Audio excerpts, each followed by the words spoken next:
we're really good friends. Not even stick to the paper. Am I on my phone the most? It's truly an honor to be here. Thank you so much for your time. Thank you so much for being here. So my first question is, the show is set in 1995. No smartphone, no social media. So from your perspective, what do you think is the most exciting things about living in 90s? Sorry. I think that there's just a level of like connection that people had that is different than today. There's a lot of accessibility to each other today with like an instant, you can find out what anyone's doing at any point. There's something really exciting about like having a bike over to your friend's house and knock on their door and say, what are you up to? And then like find out. It's a nice little break from kind of the constant connection we always have. So I think that was really cool to dive into. I love social media free world. Yeah, I love the music of the 90s a lot, and the way that they listen to music, like CD player. I love listening to my CD player at home. Like every morning, I like to put on a little different CD and start my day. And I love the Walkmans and everything. I don't know, the tactile. Yeah, The things. kit and caboodle. Very analog world. I think it's coming back too. I think people are starting to do more of that stuff, record players and stuff like that. 100%. Everything that they said. It was really, really fun. I loved the gadgets and the gizmos. Yeah. And in my room, there was a little Tamagotchi, which really took me back. So many fun things. Our whole prop department did an incredible job of building out the world and integrating these devices from the 90s, and sometimes we would have to have little lessons to make sure that we were using them properly. They're like, oh, so we gotta lift the antenna. Okay, all right. You learning to use a landline. Oh my god, it was the funniest I'm like, how many quarters do I put in? So we all get to learn a thing or two, which is fun. Thank you so much. So your characters have a complicated friendship. So off camera, what was it like building that chemistry together? Yeah, we hate each other. I'm just kidding. We're really good friends. Stick to the paper. I couldn't even commit to it. I was like, no, we know each other. We like each other. We liked each other a lot. We're very Way too annoying much. about it. And Especially the three of us. we're all theater kids. And it was so funny. We started a play reading club together.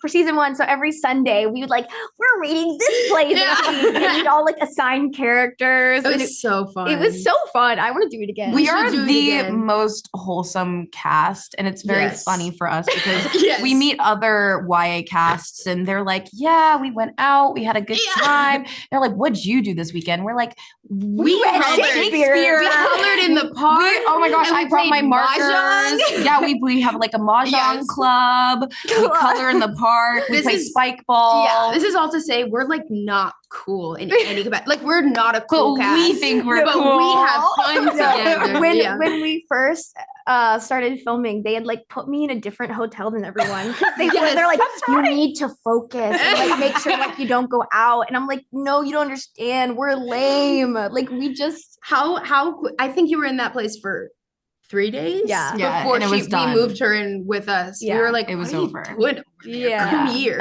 Yeah, we like each other. Yeah, we're family. Hi, how it's really an honor to be here. Thank you so much. How are you? Good, how are Doing you? What made you say yes to this project? Was there a specific moment when you knew you wanted to be part of this project? Would anyone say no to this project? I want to meet the people who would say no. I mean, to me, it's one of the best movies of, my generation, Legally Blonde. It meant so much to me when it came out in theaters.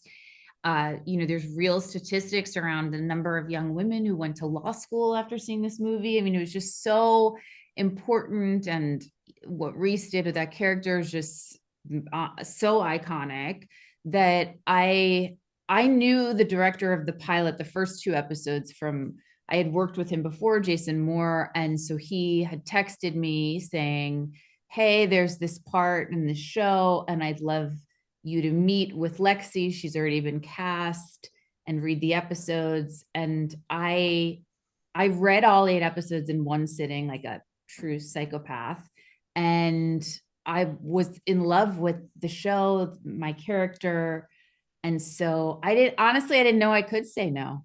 It didn't seem like an option. Yeah, I didn't want to say no either. I don't say no to a lot, by the way. Same. Yeah, so I was ready to say yes. yeah, I'm always ready to say Always yes. ready. I was on a trip with my daughter looking for an apartment for her in New York. And I got the call that I was going to audition for this, but I had to do it in the hotel room. So I got all prepared.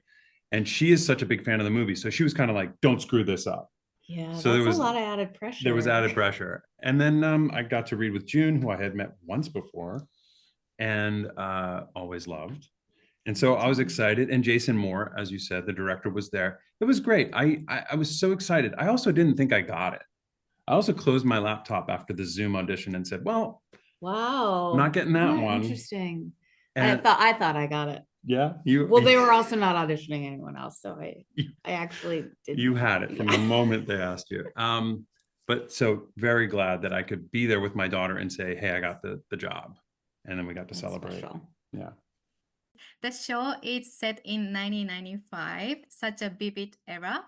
Did anything from that time come back to you while filming? Well, so Elle Woods in the series is 15 years old in 1995, or just turning 16 in the very beginning of the pilot, which is how old I was at that time. And amazing. So it's been so strange to be in the show and look around and see the clothes and all the references and the clear phones that have all the wires and the guts in them that you can see. And I think the thing that was so reminiscent and was this idea that you'd pick up your phone, because there's a scene about this in the show. You'd pick up your phone, but then someone else in your house was also on the line. And then you'd have to scream. For me, it was my sister's like, get off the phone, I'm on the phone. And you just scream at your family members to hang up. So that kind of stuff was like really, a lot came back, a lot of memories of screaming at my family members. Yes. Yeah. 95. Yeah. It's fun to be back in 95. It's so much fun. Everything's so much better, ? I don't know. I mean, I think the main thing is there's no social media and not having your phones on you all the time. Like that is it's a nice world to live in. I hope that these young actors in our show are enjoying that. Yeah, I think they are actually. Okay, good. Although, by the way, they're not on their phones as much as you are. Am I on my phone the most? But they're really not on their phones. Old people really are on their phones. It's the boomers who we have an issue with. I'm not a boomer. I never said, I wasn't saying you're a boomer. You are not on your phone. But boomers in general, it's not the younger generation. How old are you? We're not talking about it, but well, you already gave the math problem. I was 25 in 95.